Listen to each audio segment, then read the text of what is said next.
So the final rebuild of FM21, and it was voted by the viewers. We're going to do Brighton, Premier League team, and I was quite happy to do Brighton. We've seen Brighton be quite successful in some of these rebuilds. Not a bad little team, really. Yeah, so it's going to be an interesting one. Let's see how we do in the simulated season.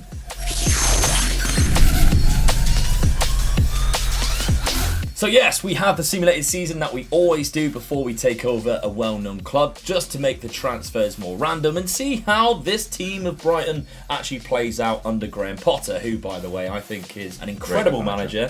And when you've got the likes of Guardiola saying you're a good manager, then you must be a bloody good manager. When Spurs sacked Jose Mourinho, he was the manager I really wanted to come to Spurs. I'm not surprised at all. I would much prefer him than Ole Gunnar Solskjaer, to be honest. And I'm pretty sure any Brighton fan would rather have him than Ole Gunnar Solskjaer as well. So in the simulated season, however, he only finished in 16th place. He got to that magic 40 points, which everybody says is where you want to be to avoid the relegation, but again, it's not as high as maybe you would anticipate, and maybe as high as what we've seen Brighton in some of these rebuilds in the past. So we're going to take over. It's the 1st of June here. We're going to take over this Brighton team and see how we can rebuild them. But Dad, my question to you before we do that, Brighton, they're in the Premier League for a few seasons now. They don't necessarily have a massive history in regards to trophies, etc., or in Europe or anything. So what would you class a successful rebuild for Brighton?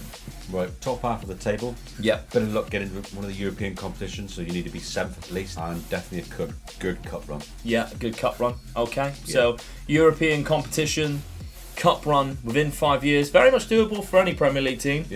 Okay. Let's take over this Brighton team then and see what our first season transfers are. Okay, so we're starting off with an Argentinian winger, 19 years of age, Alan Velasco. Now, I've tried to get this guy on a couple of rebuilds, but a few times he's actually turned me down for whatever club I'm at. He tends to go to one of the big boys, such as Manchester City. I remember him fobbing me off for on a previous rebuild, but I managed to get our man this time, Alan. He's joined us. He plays on that left-hand side. He can also play in the middle or up front should we need him to. Looks quite good as well. He does look very good. He has some really nice attributes in the 15s and 16s where we need him to be, and he can grow. He has a good potential. We picked him up from Independiente for only £7 million, so it's a good price. His first main season, 7 goals and 18 appearances. It's not bad at all, is it? And a good average rating too. So that was our first signing, and not a bad one. And I felt like we needed another striker, to be honest, because I think that's maybe Brighton's weakness in real life too. They have Neil Maupay, but I think since Glenn Murray left, a lot of their goals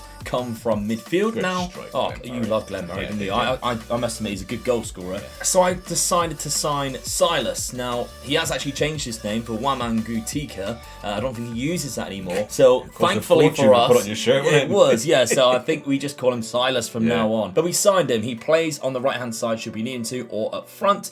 Very pacey kind of 6'2", so he's a bit of a powerhouse. I like the look of him, and I know he is good in the match engine as well. He comes from Stuttgart in Germany, £8.5 million. We picked him up for, again, 9 goals in 28 games in the Bundesliga for pretty much a relegation scrapping team. Yeah, that's not bad then. It's okay, to be honest, and I think we can get the best out of him in the Premier League. And finally, I signed Chris Mepham. I think is how you say it. Correct me if I'm wrong in the comments, but a Welshman from Bournemouth who is pretty much touted as a very good centre-back in the game, and he does have a good potential. His only really weakness is he's not very agile at all, as we can see, only 7 for agility, but around that, I think it's a very good centre-back, and somebody who I had to kind of bat away some bigger clubs for while I was signing Chris. So we did get him from Bournemouth for £20 million.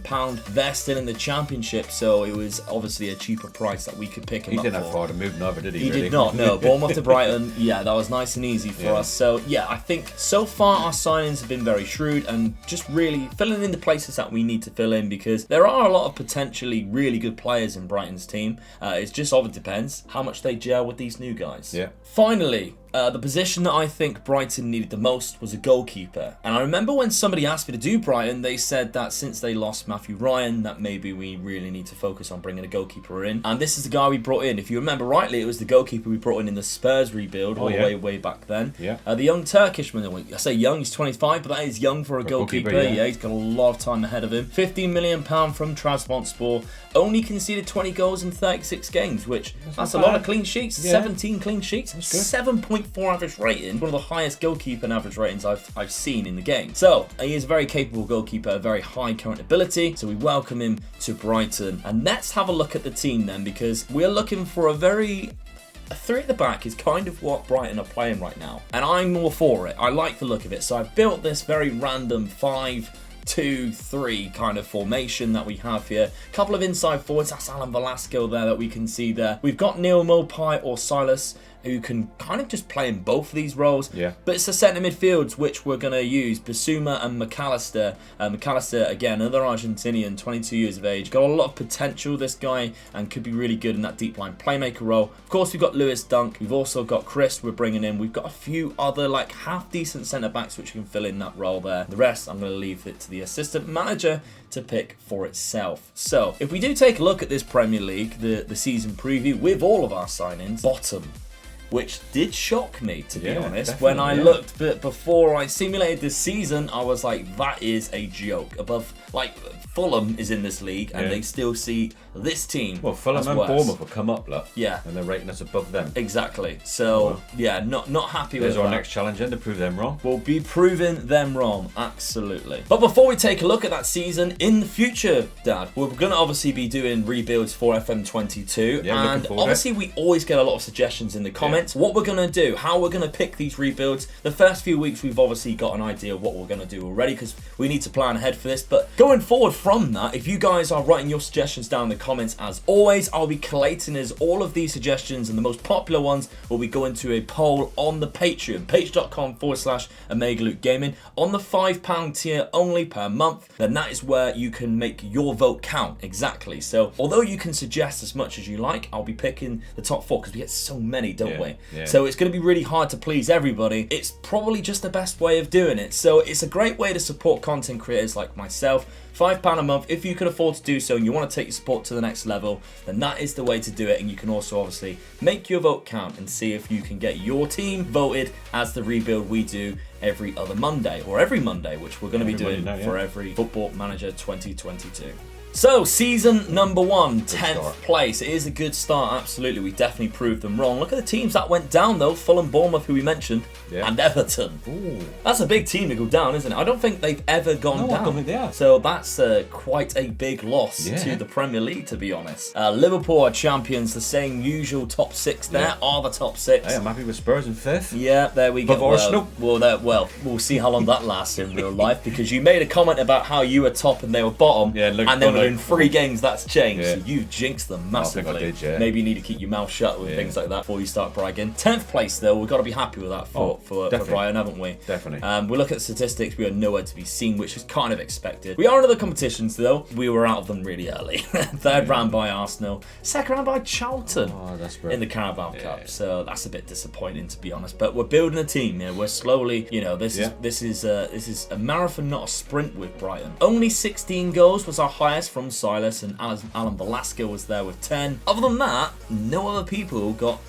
players managed to get over 10 goals. It's something we really need to work on, to be honest. There's a few aging players who will soon leave the club as well, the likes of Welbeck and Adam Lallana, who physically, they just don't have the natural fitness to keep up with the Premier League, so it will be players that will get off the wage bill, because like Adam Lallana is 60k a week, for instance. And, look how bad his physicals are. He's 34. Correct technicals, but he come to Brighton at the end of his career. Exactly, So it'll be looking to replace these guys, hopefully with some younger talent who can give us the legs to carry us into those higher positions. All right, so season number 2, let's have a look at some transfers. So the first man I brought in was a right-hand-sided player to play in the right midfield role, Luis Sinistera. So a very good player from Colombia that I picked up from Feyenoord for £21 million. What I like most about him is his pace, really good physical ability, and yet he can still got really good dribbling ability, great flair, and off the ball. So attacking wise, he's going to be superb for us. Young as well, got a lot of time ahead of him, so that was good. We are paying him a hefty wage though, 105k, but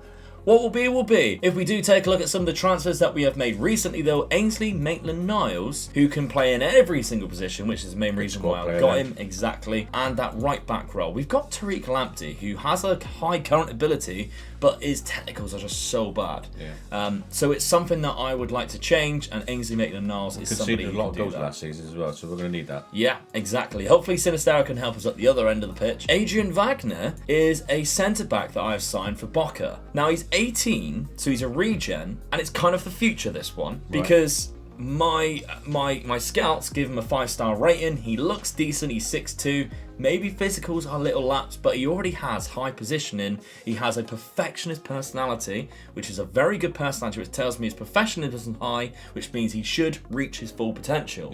So I'm hoping we can gamble on that and we can get the best out of Adrian in the future, because we still got 4 seasons left. By then, he'll be 22, looking close to his prime. Maybe he can help us in that final year. Now, we didn't have any really big transfers on the outs, so we've changed the tactic to a 4-4-2, keeping it nice and simple. The only real change is that Alan Velasco is an inverted winger on that left-hand side, and instead of a deep-line playmaker, we now have an attacking playmaker. I think we've got McAllister, we've got Moises Caicedo coming back on loan as well. Those two can battle it out for an attacking playmaker or an advanced playmaker in that centre midfield. They both suit that role better than a defensive player or deeper playmaker. So I think that's definitely the best way to go. Of course, now we've got Sinistero who can play on the right, but we've obviously got other options. Neil Mopai is going to be in the pressing forward role, because I think that's his best role, in my opinion, alongside Silas, who will more than likely be playing in the advanced forward role. So, big Premier League season ahead. Let's take a look at the preview where they put us now, down in 16th. They are not learning their lesson at all. We're going to prove them wrong yet again. But before we take a look at how he did season number 2, Dad, what have you got for us? Well, facts. I haven't got very many facts. They were formed in 1901, and their first nickname, the Dolphins, funny enough. Oh, really? So, obviously now we know them as the Seagulls. That's right, yeah. And that actually changed in the 1975-76 season when they played, and I didn't actually realise this, it was a derby game. Okay. And their derby game is Crystal Palace. Yes, yeah. They're 40 miles away. So they played in this particular game, and the fans were quite impressed with the Palace shouting out the Eagles. Yeah. So they decided to change their name to the Seagulls, because they liked the way the song went, so they wanted to change their name. The worst bird you could pick, though, isn't it? Definitely, Let's be frank, nobody likes seagulls. No. Everybody loves an eagle, they're cool, but seagulls, maybe not. But that was the reason why they changed from the Dolphins to the Seagulls. Right, okay. Like that. So, memory-wise, do you want to go for memory-wise? Let's go for memories then. I want to know your memories. Right, actually, I've got a good memory. Okay.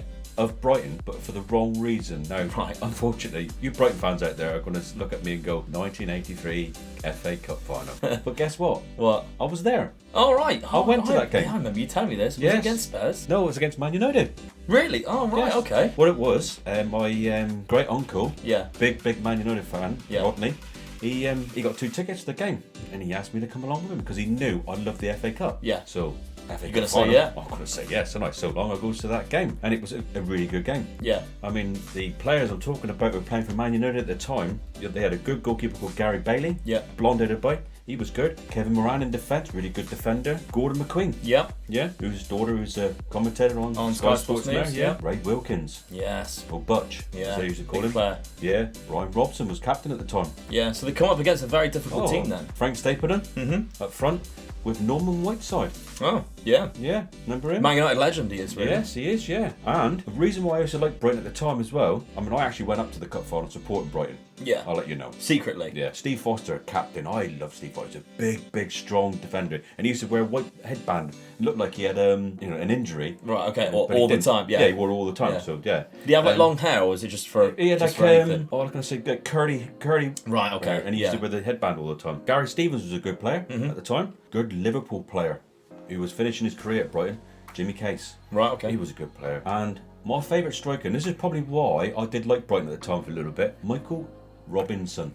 Right, so I'm going to like him anyway. Yeah, that's our last name, by the way, yeah. But let's get going to the game anyway. Game was 2 each after extra time. Right. And the goal scorers were Gary Stevens and Gordon Smith for Brighton, and Frank Stapleton and Ray Wilkins. Okay, so is this after they did the replays then? No, this is before they did it. No, they were doing the replays at the time. Okay, right. So it finished 2 each, right? My biggest memory of this game was Ray Wilkins' goal. Yeah. Now, I was positioned right on the halfway line, and they were attacked. Was at Wembley. Oh, and it was 99,000 at that game. Bloody hell! So it was nearly a full, 100,000. Yeah. My memory of the goal was he was just to my right slightly, but the angle that he there was a long ball put over the top, and he was between the halfway line and the 18-yard box. He's gone running for, not well known for his pace, but they put him through. and he's got to the ball and he's cut it back just outside the 18-yard box. And then he just curled this beautiful shot into the top left-hand corner. Yeah. What a goal. And the minute he hit it, you could see it was in. Yeah. You could just see the empty net there, the no goalkeeper. Yeah. What a goal. But the biggest disappointment of the game, in the last minute, or the last seconds of the extra time, the goal scorer of the first Brighton goal, Gordon Smith, the ball was... Man United were attacking, Brighton cleared the ball, and one of the strikers went running through with 2 defenders to beat, and Gordon Smith was running up on the right wing, all on his Todd. He's muscled off the first defender. Gordon McQueen's come across. He's cut it back, and Gordon McQueen's just gone sliding past, thinking he was going to shoot, and he's just slipped the ball across. Penalty spot with Gordon Smith running in. All he had to do was beat Bailey and go. And they're going to win the cup final because it's the last second. Yeah. I'm up. Yeah, I got to go score. He hits it straight at him, and he just mudders it right into it. What a chance to win the FA Cup final. Yeah. You know, you just couldn't believe it. It's going to hold Brighton fans. Well, it did, because the replay was in 5 or 6 days' time when they did play the replays again, and they went on and lost 4-0. Oh, he got battered. Yeah. That is a huge opportunity then. Brian Robson scoring 2 goals. Yeah. And Norman Whiteside scored a goal in that game, and he was the youngest person to score in an FA Cup final at the time. Wow. Yeah. So it was such a shame. And the worst thing about it as well was that season they finished last in the league. Oh, so they went down as well. Yeah. So it was a double whammy. So it was it's a memory for me for the Brighton, because obviously I haven't been to very many. I've been to 2 or 3 cup finals. But that was my first cup final, so I was never going to forget it. So it was a good memory for me. Yeah, just not if you're a Brighton. And I honestly thought he was going to score, because it just looked like he was there. You know, all that sort of tap into or hit it, and he just smacked it right at the keeper. Such a shame, really, because it would have been nice for them to win that. Yeah. So yeah, that's the good memory I've got of Brighton. So yeah. So okay. Well, let's have a look then how we do at the end of season 2. So, at the end of season number 2, we finish in 9th place, above Tottenham, who does look like, though, they have won the Europa League, because they are qualified for the Champions League despite finishing 10th place. So, yeah, we've actually had a very good season, to be honest, despite having a negative goal difference, 55 points. A lot more than what we had previously. Yeah. Let's take a look at other competitions, though, because 5th round by Leeds, the FA Cup, 2nd round. We kind of get past the 2nd round in the Carabao Cup, but still. Okay, we're still building the team, we're still developing. Matt would have been happy with Leeds beating us, wouldn't he? 30 goals scored by Silas this season, but he is wanted, and he wants to leave to a bigger club, unfortunately. Look at the clubs that are in for him. Leeds, Tottenham, West Ham, Wolves, Sevilla. So some big clubs are coming in for young Silas there, who doesn't actually look as good as what he did when we signed him, either attribute-wise, but still. 17 goals by Neil Mopai, playing in the secondary striker role. Yeah, I mean, it is what it is, unfortunately. We're not scoring as many goals, we're getting more. We might be able to pick up another good striker. Exactly, yeah, we can reinvest in it. That's what I'm thinking. As well, though. We can see, well, maybe our midfield just let us down a little bit. This is what I'm starting to think. We've got Yves Basuma, who is a good box-to-box midfielder, but sometimes, I don't know. I don't know whether he is what we need, and whether that advanced playmaker is the best role for it. We'll have to find out. Yeah. But let's have a look then. Season number 3, let's see the transfers that we've made. So, on the out, Steven Elzate has left us, a player which we didn't really use. I think he was on loan as well, to be fair, but we actually sold him for quite a bit of money to Southampton, who did loan him for 18 million. So, we loaned him last season, and they had a deal which they could offer. Yeah. That's what they have done. They took us up on the offer after playing him for 16 games. We also have sold Silas. A lot of those clubs we've seen that were wanting him did come in for him, and he chose West Ham. Fairly good money, 36 million, considering we only paid 10 million for him, but that is losing 29 goals out of 34.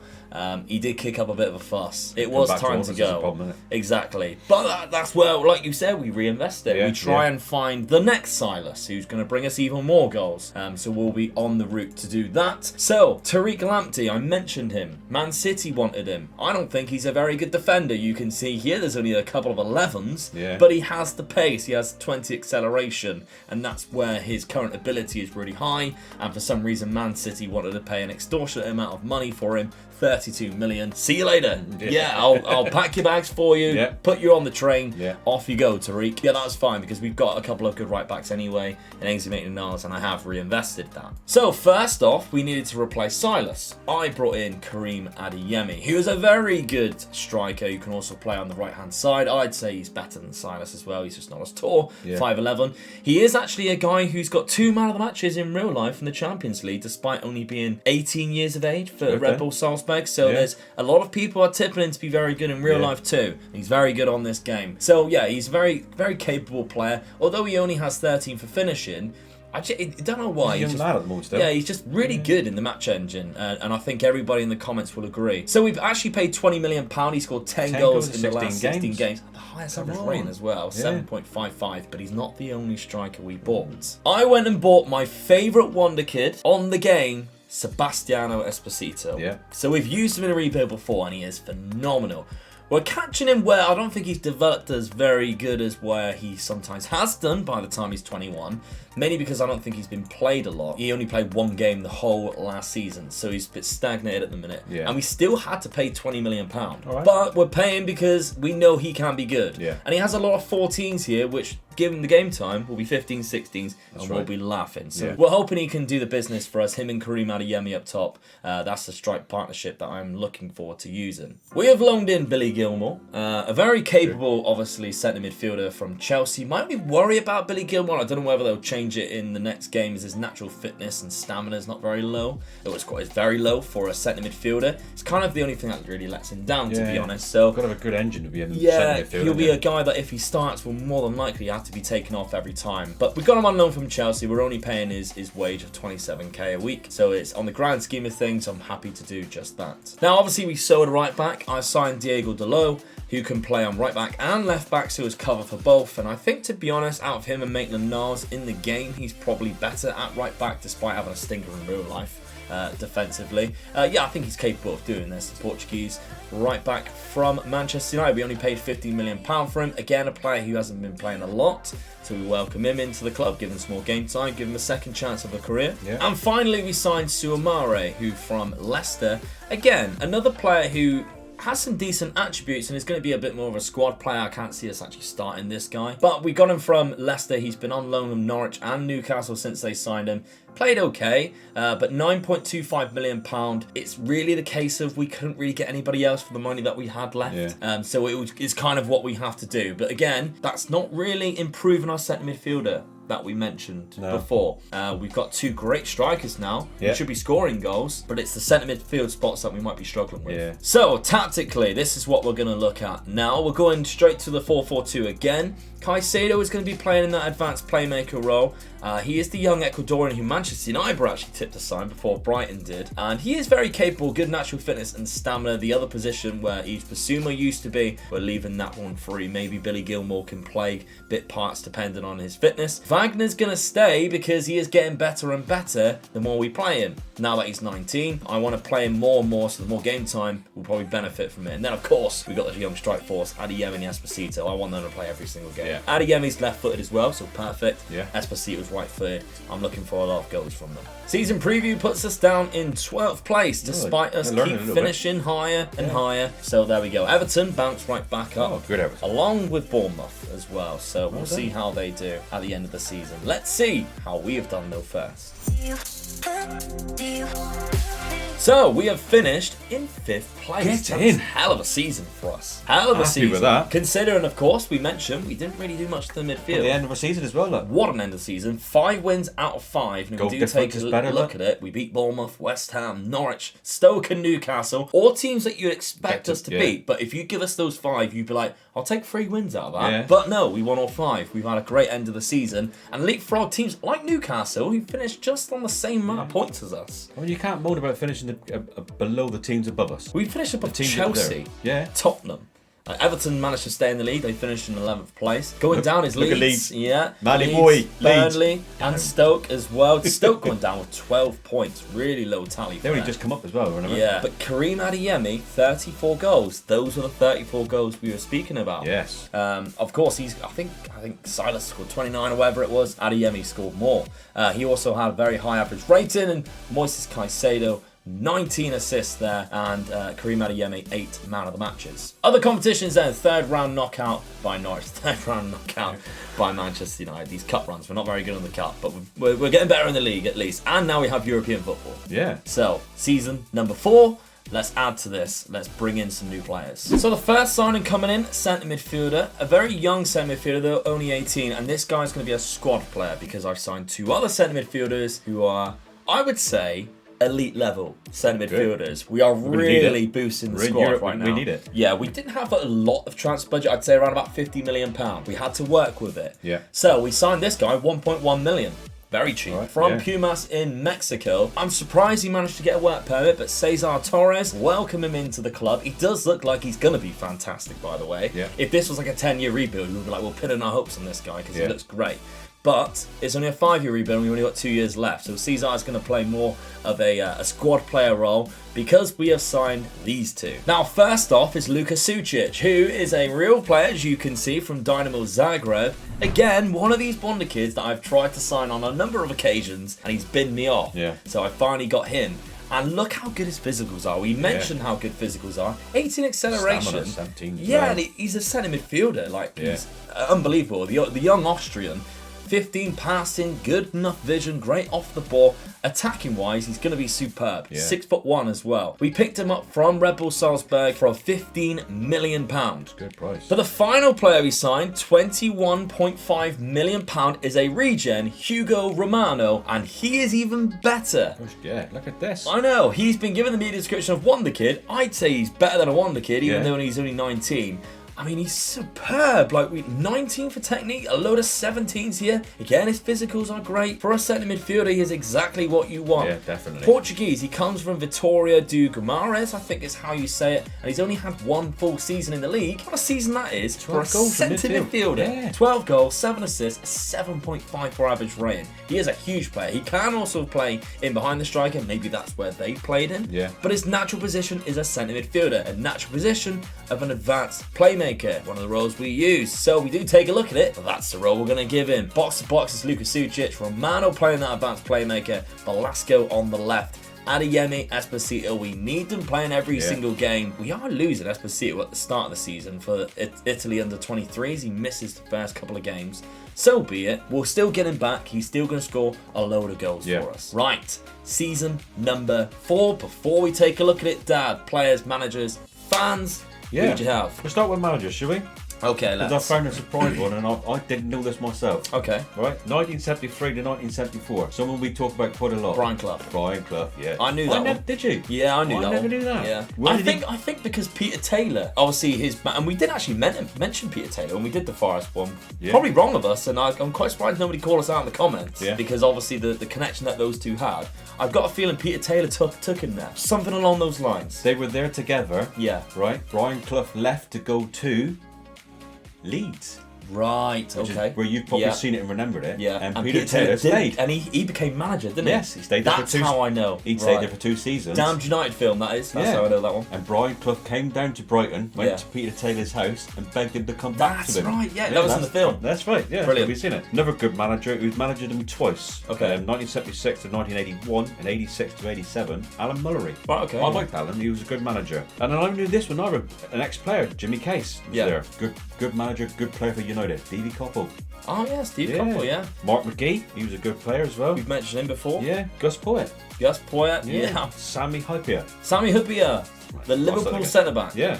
Chris Houghton. Yeah. Really good manager. I like Chris Houghton. Yeah, he took Brighton. I think he brought Brighton up to the Premier League and he done really, really well. Yeah. And for some reason they just sacked him. It was a shame, really. Oh, absolutely. Oh, and at the moment they've got the manager at the moment, Graham Potter. Yeah. Who we really like. Solid. He's a good manager. He's paid his dues in Norway, I think it was. That's right, yeah. Brought a team from the 3rd division up, Osterunds, I believe. Yeah. And done really well in Europe. And he's done it the right way. And to be honest, Brighton are quite an entertaining team to watch. Yeah, definitely. I think it won't be long before one of the big teams comes in. Yeah, definitely. Well, history players, record goal scorer is a gentleman called Tommy Cook. Okay. He's played in 1922 to 29. He scored 123 goals.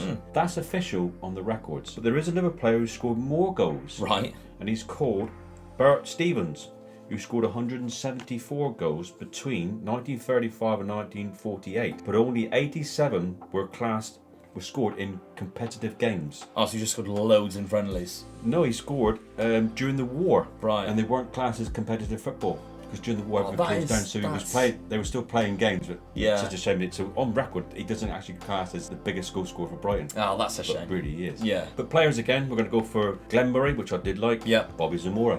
Bobby Zamora, good striker. Yeah. Shane Duffy was a good. I think Shane Duffy was. He's still there, I think, isn't he? Yeah, I think he's in the background. Yeah, he's a centre back, I think. Yeah, that's right. Yeah, he is. Yeah. Peter Ward. Now, Peter Ward. Just an interesting fact on him. Before he come to Brighton, he used to work at Rolls-Royce as an engine fitter. Right, okay. So he's probably got, because I'm sure I've read it somewhere or seen it on a documentary, that the engine fitters, when they put an engine into the car, they put their name on a thing that goes onto the engine. Like a plaque. So he's probably got his name on a few of these. But he come to Brighton, and then the season after he joined, he scored 36 goals in winning the Golden Boot. Quite ain't bad, is it? No. Famous fans. Okay. Fatboy Slim. No way. Yeah, he is one of their top. He is one of their top fans. I love this. I love this little segment because I did not expect Fatboy Slim. I'm going to give you another one. Right, okay. The Rag and Bone Man. Oh yeah. I love him. He's class. He is. Again, doesn't really look like someone who would support Brighton. No, I don't know why. I always see like Brighton as people who are a little bit like not so many tattoos on their face. Yeah. Person now who's unfortunately passed away, but when I seen his name though, I thought I've got to put him in. Des Lynam. Good. Yeah. Match of the day for years, wasn't it? Des Lynam, right, or the Premiership when it changed over to that. Yeah. Ray Brooks, who's an actor. Mm-hmm. Jamie Theakston. Oh yeah, Jamie Theakston. Yeah, he's a DJ on Heart. Heart Radio. I think he takes part in the Soccer Aid a few years ago as well. He's done that a few times. He's a goalkeeper. Goalkeeper, that's right. That's right. Yeah. Chris Ellison, who's an actor in a well-known police program called The Bill. Oh yeah. Yeah, so he was in that. And someone, I've just put this person in because when I found out, I started laughing when I seen his name. Norman Wisdom. What a bloke. Mrs. Bimstow! Oh, absolutely brilliant. You've got to watch things like that. More my time. Yeah, that's that's the famous fans, managers and players. Well, there we go. Let's have a look at the end of season number 4 then. The end of season 4, we finish in 5th place. So again, we're finishing just outside the top 4. Yeah. It's agonising because look how close we actually were by a point. And the end of the season as well, we actually dropped quite a lot of points. That one game we lost, look. Yeah. Cost us 2 places. Yeah. A loss 5-1 to Everton as well. That's a big loss. And a draw 4-4 to Leicester. Yeah. And then we went and stuffed Liverpool. So, yeah, quite a funny season to be honest. But what is the best thing about this season is look how many goals we were scoring. Both Esposito and Adeyemi, our 2 strikers, both getting 34. So that's outstanding. Adeyemi even had a highest average rating.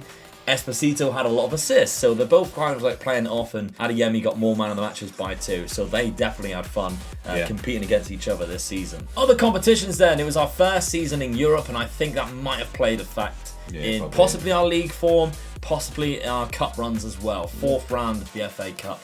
We went a bit further. We're finally getting a little bit further in the Carabao Cup.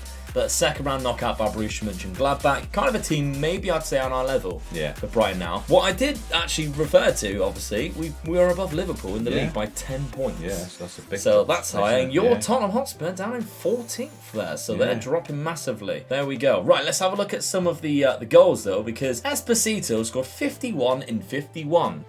That's brilliant, isn't it? And Adeyemi, next 46. alongside him, got 46. 97 goals between the 2 of them. Unbelievable statistics, really. The only 2 to actually get in double figures, but not necessarily really need to. And our centre-back getting the most out of that with 8. Assist-wise, Alan Velasco gets 20 assists. Esposito is up there, 16. Sinistero, he's playing on the right. Very bit part, and coming off the bench quite a lot. 23 appearances from the bench. Still got 13 assists. So, having a big effect coming off the bench. Definitely for Sinistero. Okay, one of the outs is Basuma. £7.5 million he left the club. We just haven't been playing him, so no need for him. And then we had Luis Sinistero, someone we just mentioned. £20 million. We have sold him to Everton. Sold him for £1 million less. I don't know, I'm quite disappointed with this one. I'm not quite sure. But I think we put the money to good use. Yeah, got it. First off, we signed a young goalkeeper who probably will start for us. And he's only 19. I think he's personally better than the Turkish goalkeeper that we bought previously, who has been our number 1 goalkeeper since day one, really, of the rebuild. Unbelievable talent for 19. Serbian, 6'4", like low agility at 13, but the rest of them, like aerial reach, 18. Communication, 16. Look at my 15s for like distribution wise, and then 17 reflex and throwing. There's not really nothing to dislike about this guy. And we got him from Partizan in Serbia. He's been playing quite well, 10 clean sheets in 23 games. £15 million we bought him for. There's a release clause. As soon as I seen it, activated immediately. I thought, we got to get this guy before somebody else does. We've only got one season left, but I still think he's good enough. But we have made one other signing, and that man is Matthias Cunha. We haven't signed Brazilian yet, and I made sure we had to get one in. I was just about to say to you, we had to get a Brazilian in. So there he is, and we had to get one in at least every rebuild. We love a Brazilian. Matthias Cunha is the guy. He was actually transfer listed by Atletico Madrid. The reason why I sold Luis Sinisterra is because we didn't have a lot of transfer budget. So £20 million would give us the £33 million we needed to sign the Brazilian. And he's 26, and he can play in a number of different positions, including that right-hand side. And to be honest, he's quite incredible, a lot better than Sinisterra. Although his physicals aren't as quick, maybe, he has very good technicals, like exceptionally good technicals.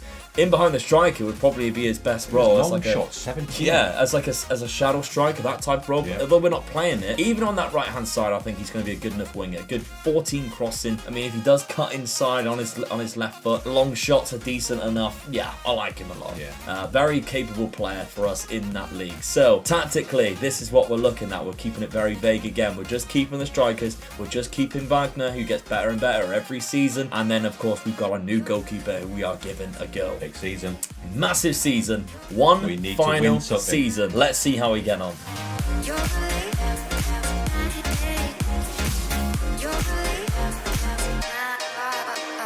And so, fourth place. I'm still happy with that. So we got in the Champions League spots, and look at the teams we got ahead of: Chelsea and Liverpool. We've just beaten Liverpool twice in the league, so that's absolutely outstanding. Adeyemi has got 46 goals for us this season, so that is the highest for us. How did he do? He actually got the golden boot of the league, 31. Esposito slowly behind him, alongside Martial with 27. No other guys here other than Esposito, who managed to get 10 man of the matches, which was the highest in the league. So I think that's a good season for us. Maybe we scored a lot of goals in previous times, but I think we secured the defence a lot more, which is the reason why we probably performed better. But of course, we are in European competitions, and we still have yet to win anything. This might be the only rebuild where we haven't won anything yet. I'm pretty certain we've won something in every single one. And we have carried on that thing because we have managed to win the Carabao Cup. I'll take any cup. Exactly.